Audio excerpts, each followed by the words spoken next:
Сацебели ең танымал тұздықтарының бірі. Дәмі тағамның барлық түрлерімен жақсы үйлеседі. Қышқыл ащы дәмі мен ащы хош иіс. Майсыз, сусыз да бір жасағаннан ақ жақсы әрі өте дәмді шығады. Ең алдымен барлық керекті заттарды жақсылап 3-4 қайтара жуып аламыз. Болгар бұрышының ішін дәнектері қалмайтындай етіп тазалап аламыз.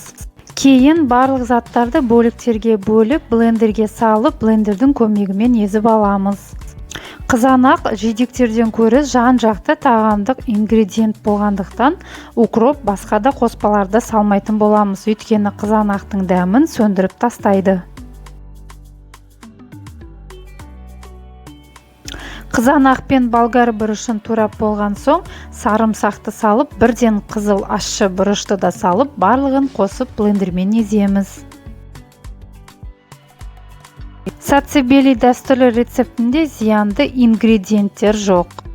Сонымен қатар қайнатқанда көкөністерге зиян тигізбейді, керісінше олардың құрамы мен пайдалы қасиеттерін жақсартады, яғни иммундық жүйенің қорғаныш функцияларын жақсартады.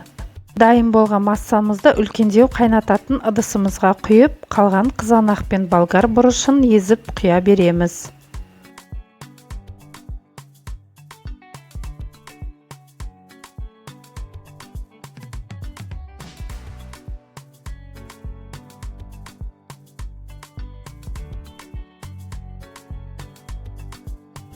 Дайын болған массамызға 3 ас қасық тұз және қантымызды салып араластырып отқа қоямыз.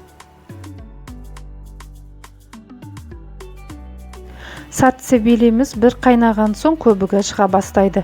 Көбігін толығымен алып тастап 10 минут аралықта қайнатамыз. Араластырып оттың астын өшіріп демалдырып қоямыз.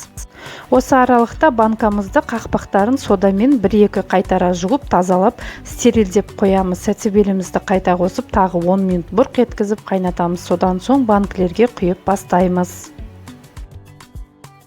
Банкілеріміз міндетті түрде ыстық болып, сацебелімізді ыстық күйінде толтырып құямыз. Қақпақпен бетін тығыздап жабамыз. Банкілерімізді төңкеріп, салқындағанша бөлме температурасында қойып қоямыз. Сацебеліні дайындау кезінде оны кішкене банкаларға құйған дұрыс. Өйткені ашылған соң тез ашып кетпей дұрыс сақталады. Кейін әрдайым жаңа күйінде жейтін боласыз. Рецептім ұнаса лайк басып, каналыма тіркелуді ұмытпаймыз. Ас болсын!